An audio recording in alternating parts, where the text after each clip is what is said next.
સુરતમાં કમિશનરના આદેશ મુજબ કોમ્બિંગનું આયોજન।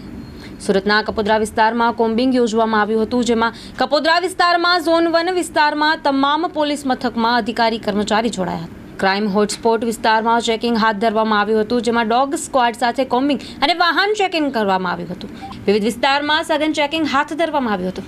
આજરોજ પોલીસ કમિશનર શ્રી સુરત શહેર દ્વારા સુરત શહેરના અલગ અલગ ઝોનમાં અલગ અલગ પોલીસ સ્ટેશનમાં કોમ્બિંગનું આયોજન કરવા માટે સૂચના આપેલ હોય, જે અનુસંધાને ઝોન 1ના કાપોદ્રા પોલીસ વિસ્તારમાં કોમ્બિંગનું આયોજન કરવામાં આવેલ, જેમાં કાપોદ્રા પોલીસ સ્ટેશન તથા ઝોન 1ના તમામ પોલીસ સ્ટેશનના પોલીસ અધિકારી તથા પોલીસ કર્મચારીઓ જોડાયેલા અને કાપોદ્રા પોલીસ વિસ્તારમાં અલગ અલગ વિસ્તારોમાં ફૂડ પેટ્રોલિંગ, વાહન checking, hotel checking, spa checking, medical shop checking તથા અન્ય કામગીરી કરવામાં આવેલ છે।